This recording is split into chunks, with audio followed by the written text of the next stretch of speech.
things. I mean, He is playing he Esper won Control. World Series. Yeah, he did. Bigger and better is. It's called more money. Yeah. Duh. 4 Augur of Bolas, 1 Obsidian, 1 Snapcaster Mage, 2 Restoration Angels, and a whole bunch of spells. 4 Sphinx Revelation, 3 Supreme Verdict, 2 Jace Architect of Thought, a card we'll come back to in a minute. 3 Think Twice, 4 Azorius Charm, Ultimate Price, Tribute, Devour Flesh, Murder, Dissipate, and Syncopate. I love splitting your removal spells like that in a Snapcaster deck. Like, it just gives you, like, late game, you just have access to whichever one is best. Yeah. Which is for a very small price early, which is that maybe your spells are, like, a little suboptimal, but it's well worth it. Anyway, on the other side, we have the Hoof. A little bit of reanimation deck here. It's not exactly junk reanimator because you've got a lot of different things going on here. It looks like is he the full 5? What? This reanimation deck that David Skelton's playing. I think is he the full 5 colors? It says 4 color. 4 color rights? I see white, green, black, red. But there's a Hinterland Harbor in play. Mom! Where's his blue cards? You know, there's no... Is this... What? Hey, we could be wrong. Well, I'm looking at his deck list. I don't see Hinterland Harbor. All right, we'll get it cleared up. That's all right. Looks like he's playing Bant. Yeah, this is almost assuredly the wrong deck list. Yeah. All right, boys, we'll get it. I was all excited too. He's got Greater of Behemoth, and I want to watch this guy play. All right, well, we know for sure Tyler Little's on the left. And we will get this cleared up for you guys in a moment. But it looks like he's playing like some sort of Bant deck, because you're going to see a Devour Flesh here off of the Augur of Bolas. So, when you see Bant, you see Azorius Charms and stuff, you think, you know, either Cuneo Bant, or you think of the Wolf Run Ramp deck, that, or Wolf Run Bant deck that most of the tour top 8 at the Pro Tour with. But a Gavany Township. He could be that. He could be that Prime Speaker Zagana Bant. That's what I was going to say. That's got to be a giveaway that this is not either of those, but rather a more creature-oriented, mid-rangey control deck. And it's not even Dave Skelton. It's not even. That's not even. It's James Scott. Well, yeah. When we have the wrong deck list, you have the wrong. You know. Oh. So this is James Scott, and he is indeed Bant mid-range with Prime Speaker Zagania. Andrew Schrott would be proud. Smiters, Restoration Angels, Thrag Tusks, a Sigarda, a couple Prime Speakers, and a couple Angel of Serenities, and then a bunch of Charms. Verdict, Revelation, Farseek, Detention Sphere. So this is going to be, I mean, we've seen a lot of quick games over the course of this weekend. We might actually see a game go past turn, say, 7. Yeah, this is not going to be fast at all. You see Augur of Bolas coming on in. That is a clock. That is that is the type of matchup we're playing. TikTok indeed. We might see our first Drown Yarding of the weekend here. As we're the going Ben S. Invitational card. As we're going to see James cast a main phase Restoration Angel here. So he's casting a lot of spells on his main phase, which is a little bit, I guess I don't understand why he's casting these on his main phase. Is he casting it on his main phase? I'm fairly sure, yeah. That's a little weird. Yeah, now he's playing a Temple Garden Dispatch on the turn back, so his shields are down. I'm not sure if there's a benefit to casting on the main phase versus not, but we'll see what Tyler's going to plan to do this turn. So he can't activate Drown Yard. He can also cast a Devour Flesh, and you are going to see him do that to take care of the Restoration Angel, and you're going to see a Selesnya Charm here. I'm still trying to figure out the the main phase. Yeah, Angel. I don't quite understand the main phase Angel either here. Maybe James has some sort of plan that we're not sure. This is a cute answer to the Devour Flesh that he knew his opponent had due to the Augur of Bolas. Make a creature in response and sacrifice, you know, crappy knight. Keep your angel. You see Tyler's hand right now. And another edict. Yeah, there's your tribute to hunger to take care of the Restoration Angel. He also has a Sphinx's Revelation in his hand. He's going to untap. He's going to take a draw step, which is a Hallowed Fountain. It's a lot of lands, a Revelation. James Scott does not have any counter magic. None whatsoever in his main deck. He's got a couple pieces in his board, but game 1, that Revelation is... As long as Tyler Little runs it out there, it will resolve. Tyler Little doesn't know that James Scott doesn't have any counter magic, though. So maybe he doesn't run it out there. And it looks like the reason that a Restoration Angel Never mind. Here he comes. Yeah, there's your Sphinx Revelation. It looks like the reason the Restoration Angel was cast was because he had 8 cards in his hand. He didn't want to discard. Oh. So that makes a little bit more sense to us now. As you do see a large Sphinx Revelation being resolved here by Tyler. He's going to untap. He's going to draw. Draws an Azorius Charm. He is full of cards. So now both players have resolved giant revelations, and let's start the game over where we start with a bunch of lands in play. Except for one of them has an Defy Drownier and the other does not. Yes. And one of them is a little better suited, I would say, for such a game. Like, the band deck has things like Smiter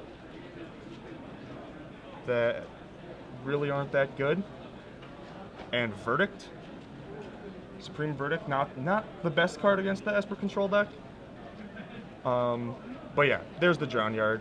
This is the start of many turns of exactly this.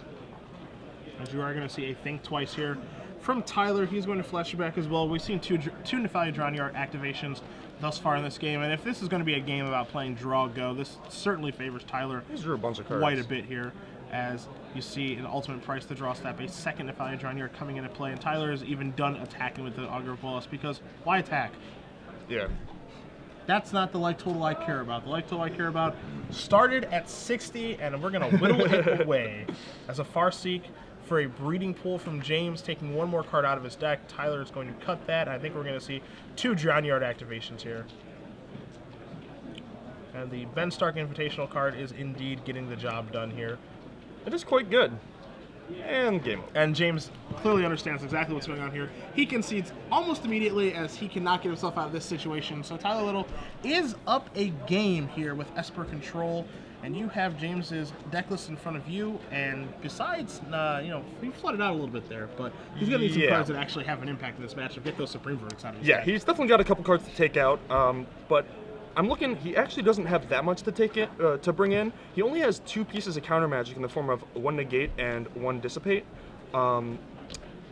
He does have Garruk Primal Hunters, which are just, super high impact cards, must counters, if you will.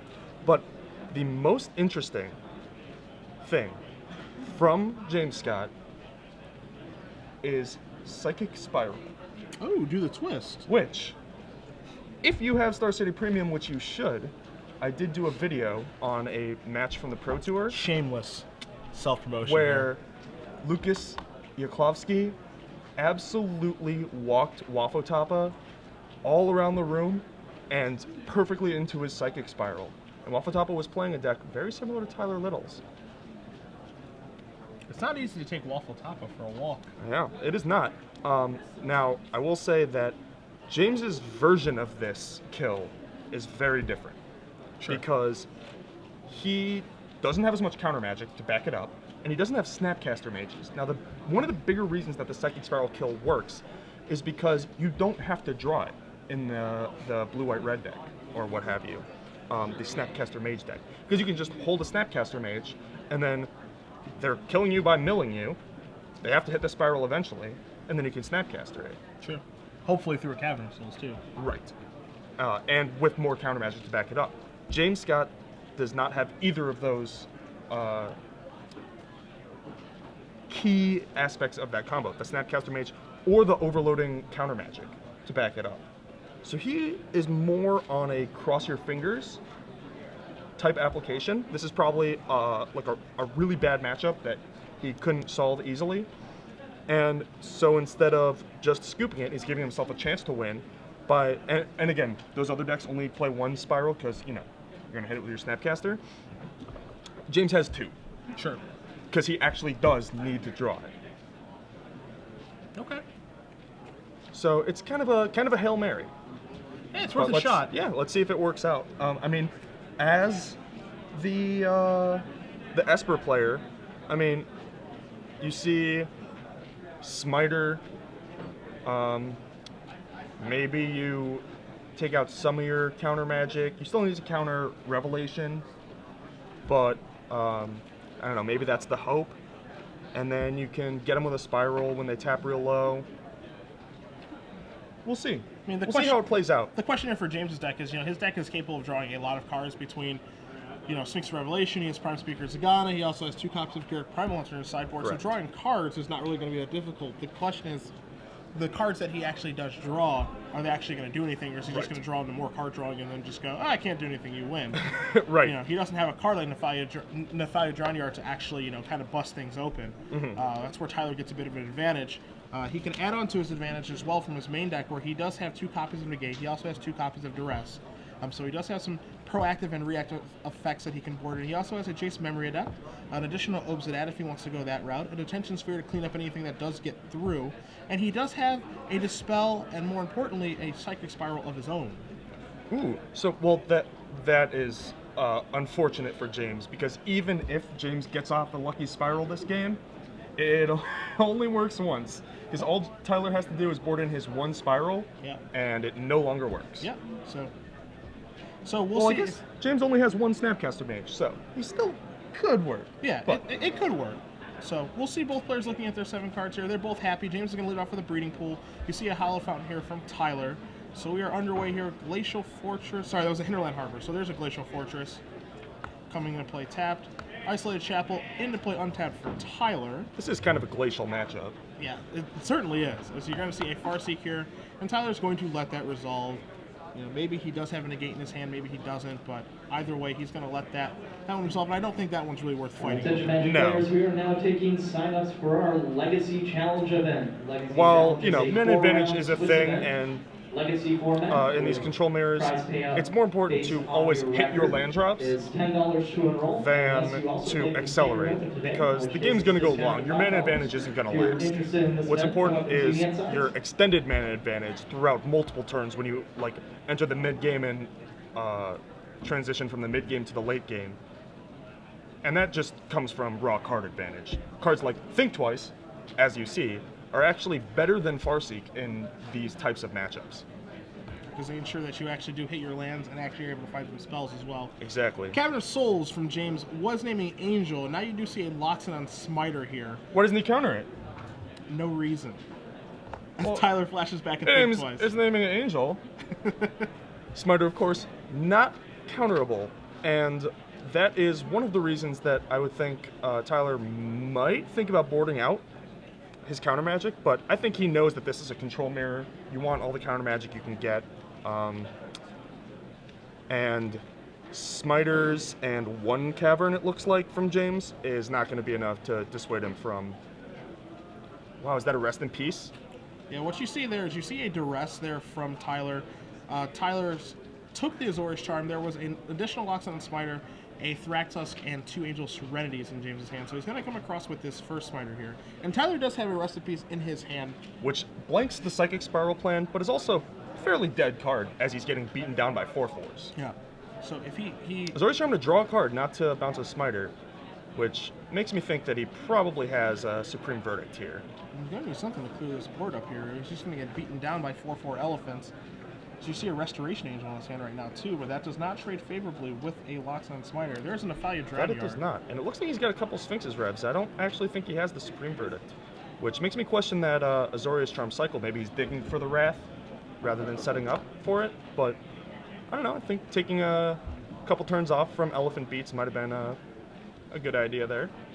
Either way, you're going to see an attack here for 8 by James. Going to knock Tyler down to 8, and now James is going to weigh the ramifications of playing this Thragtusk versus holding it. As we know, the other cards in his hand are Angel of Serenity, but he is going to cash Thragtusk here. And basically, if Tyler is able to find a Supreme Verdict, James is going to be able to keep attacking anyway. So I actually like the casting of this Thragtusk. And Tyler does let it resolve, even though he does have the Syncopate in hand. I think he knows he needs the Wrath, so he's actually just going to rev for 2, looking for that Supreme Verdict. And you saw his draw steps there were Syncopate and a Obsidian, and he draws a Hallowed Fountain for the turn. So taking a look at his deck list, he does have 3 Supreme Verdicts in his main deck. You're not going to find any Terminus here.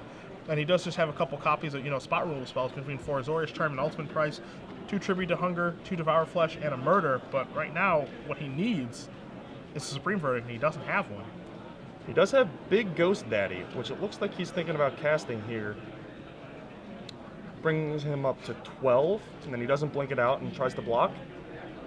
That's kind of interesting, too, because what we saw from Game 1, Tyler won that game fairly easily, and James never really put any real pressure on Tyler, so it wouldn't surprise me if maybe he cut down on a Supreme Verdict, or maybe chopped down on 2 of them and thought that this wasn't really about creatures, and this was about something else. But there's your Obsidat. Yeah, he easily could have thought that this was a bad draw from a more Cuneo-esque Bant deck, rather than this mid-range.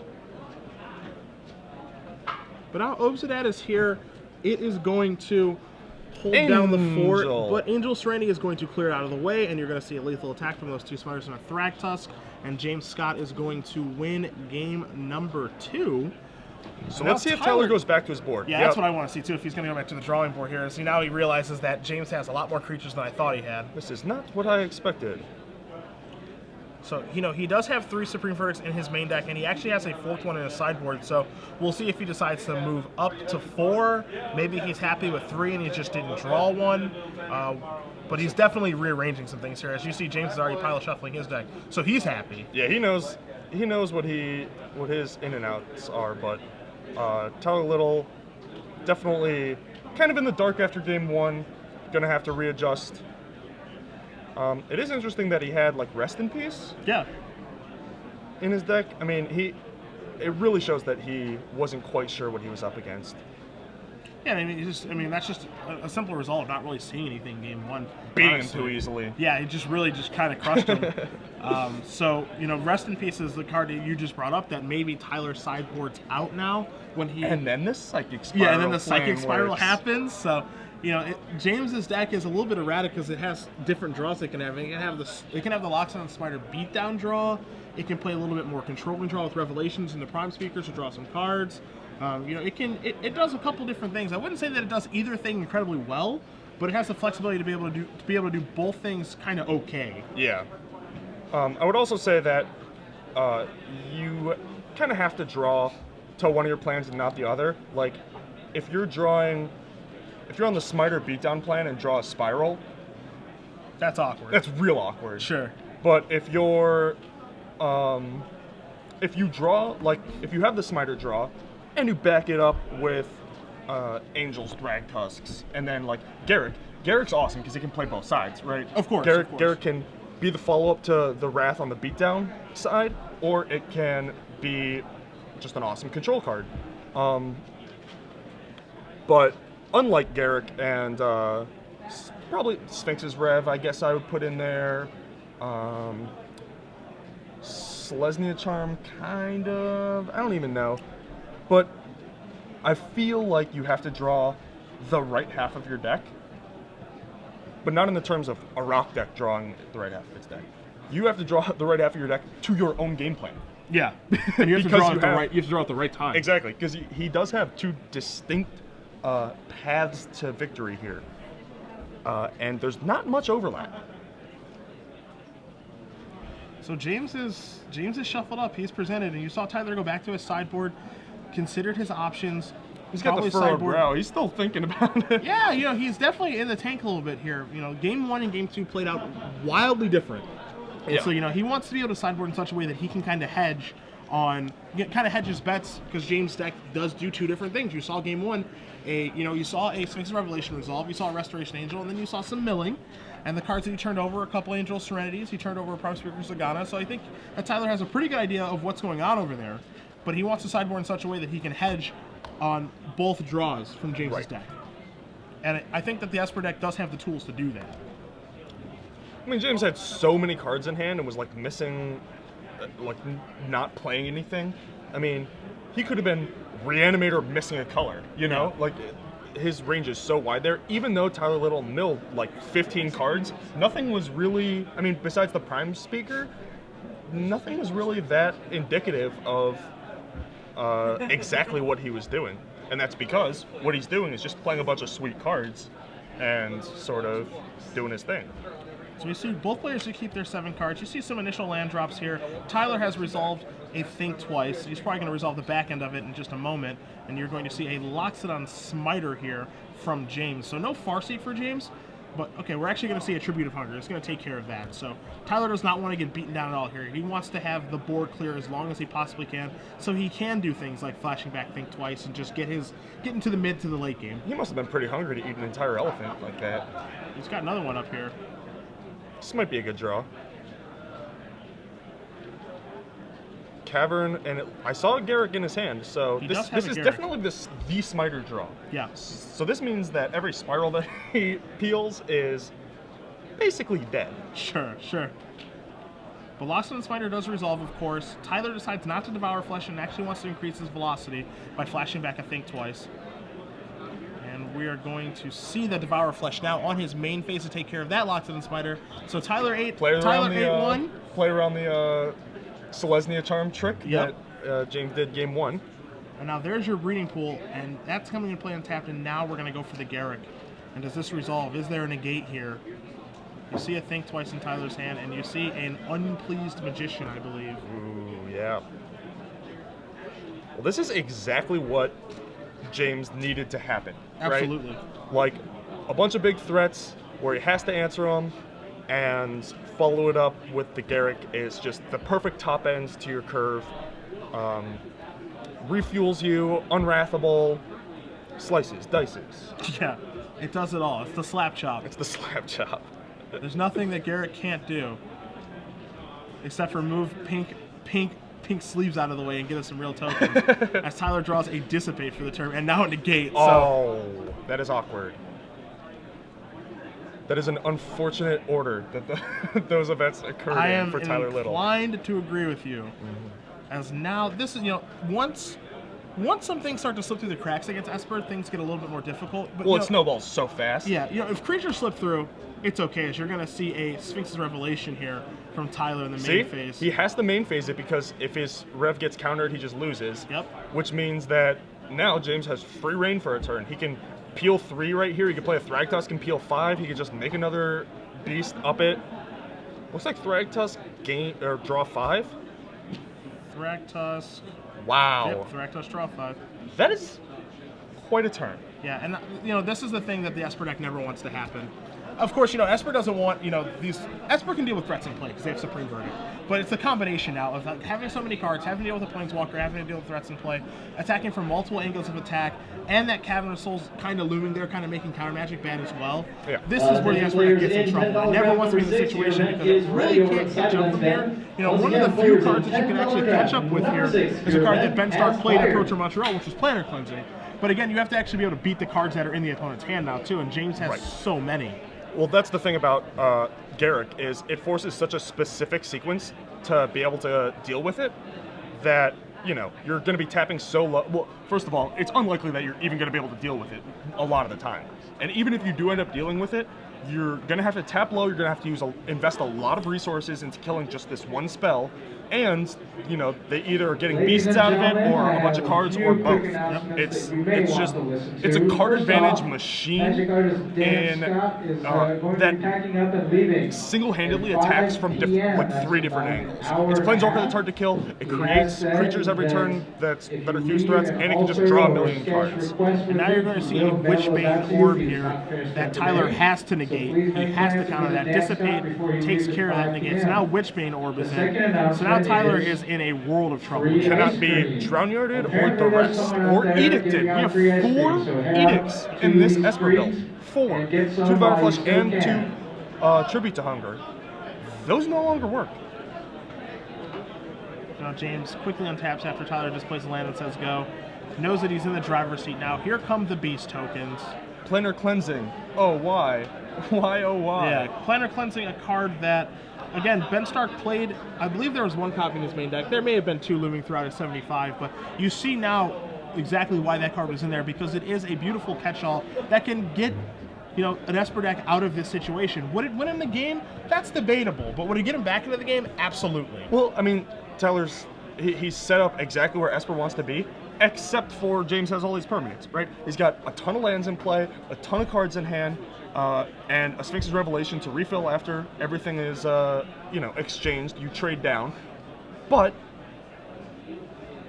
there's no clean answer to everything that's happening. It doesn't matter how many cards you draw if you are at 0 life. And that's why I don't play blue. Well, just play Planar Cleansing and then draw it, and then cast it, and then resolve it. Oh. Yeah, it's that easy. But we have the privilege of having Tyler's deck list in front of us, and you know we don't want to pronounce the game over by any point because it is Magic. Anything can happen. But without a Planar Cleansing looming in this deck list, it seems like it's going to be very, very difficult for him to win. Yeah, the sequence that is going to have to occur is some sort of. Is there a Detention Sphere, Oblivion Ring type effect? A Detention Sphere, There's one in the sphere sideboard. on the board. All right. Well, that's probably in his deck, right? He didn't want to get beat down by Smiters, so he could theoretically Wrath Sphere. You know, Supreme Verdict Detention Sphere, or An update on the ice cream. He's apparently out, but he's getting more. If you wanted to get free ice cream, I'll check back in with him in about 15 quite an minutes. announcement. Yeah, apparently there's free ice cream being given away. We're so just one of the stupid. many things that happens at our tournaments. As one of my directors is actually eating some in front of me now, so that's very nice of you, Jonathan. Another sequence that could theoretically help him out here is like a Restoration Angel to attack Garrick, or like Wrath Angel. Yep. I don't know. These are the types of things that are gonna have to happen. And look at that. It's spot removal spell, Angel block. So Angel's gonna be able to jump in front of one of those beast tokens. Definitely fighting back. Yeah, and but- Azorius Charm here would be awful. Yeah. A Smiter and 2 beast tokens are going to get through, and you can see in James's hand he does have an Angel's Serenity there. He also has the Restoration Angel. Of course, he has drawn at least 5 extra cards because of that Garrick Primal Hunter. So we'll see what avenue he looks to take with his hand now, as his hand looks to be mostly spells here. And he's going to start by making a beast token. It's so sick. It's, you know, you're a turn behind, your Angel can't kill the Garrick. But you have to attack it. Yeah, you're down to 4 cards, but you don't have time to rev and refill because you're gonna die. And there's an Azorius Charm. You know, it's rough. It's a rough spot. And we see an Obsidat drawn for the turn. Obsidat. Drowned Catacombs move towards the front of Tyler's hand. He's certainly going to make his land drop. You see a Syncopate, you see a Sphinx's Rev there as well. He definitely has some good cards in his hand, but he can't unload them fast enough. Can I just say I've been very unimpressed with Syncopate in pretty much every deck we've seen it in today. Yeah, Syncopate has not really been all that impressive It's this just weekend. not very efficient. You know, I know that Roberto Gonzalez played that card to a 9th place finish at Pro Tour Montreal, and you know he kind of sung its praises. And I think that was a situation where I think a lot of people just kind of forgot that Syncopate actually existed. If you don't play around it. Yeah, and you know you can certainly catch people off guard when people just forget that Syncopate exists. But I think that it's been brought back to the forefront of people's minds that like Syncopate is a card and it's a very situational counterspell. Yes. And we have not seen the situation arise yet where it's been good. Now we might walk ourselves into one here because he might be able to grab an Angel Serenity with it, as we see a Restoration Angel here on the end step. But it has been definitely unimpressive thus far. As you see a Negate drawn for James this turn. So I was actually There's your 7 mana, there's your Angel Serenity through a Cavern of Souls, and you see a handshake. James Scott does win the match 2-1 with Prime Speaker Bant over Tyler Lytle playing Esper Control.